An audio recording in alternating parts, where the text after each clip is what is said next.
কিন্তু আমার কোনো সোশ্যাল মিডিয়া নেই, মানে তুমি তো সোশ্যাল মিডিয়া আছো। আমি আছি, মানে আমি সেইভাবে সোশ্যাল মিডিয়া নিজে কন্ট্রোল করি না, কারণ ওটা একটা দরকার, আমার টিম আছে। কারণ ওই প্যান্ডামিকের পর থেকে আমি খুব বেশি ফলো করি না, একটা অদ্ভুত আমার কি বলবো মানসিক যন্ত্রণার মধ্যে দিয়ে গিয়েছিলাম, তারপর থেকে আমি রোজ রোজ দেখি না।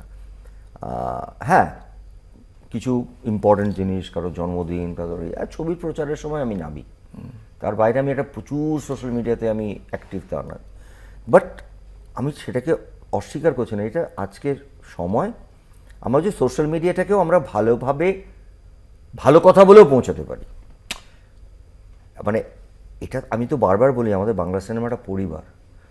যদি কোনো সমস্যা, একটা ঘর বলে বস্তু আছে, আলোচনার বলে একটা বস্তু আছে, কিছু কমন লোককে ডাকো যারা এটাকে, কিন্তু আমি সিনেমা আনার আগে নিজেরা নিজেদের মধ্যে, এবং আমার মনে হয় না যে যারাদের কথা হচ্ছে তারা এটা করছেন, তৃতীয় ব্যক্তিরা করছেন। আমি কেনই সুযোগটা দেব?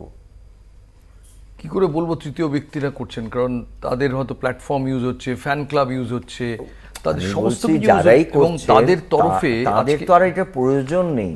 আজকে ধরো আমরা যাদের কথা বলছি তারা কিন্তু বহু বছর ধরে তাদের ছবি ভালো, তারা ভালো, তাদের কাজ ভালো, তারা এইটা এস্টাবলিশ করেছেন। এরা নতুন নতুন হলে তবু মানায়। সেই মানে একটা ওজন আছে তো সব কিছুর।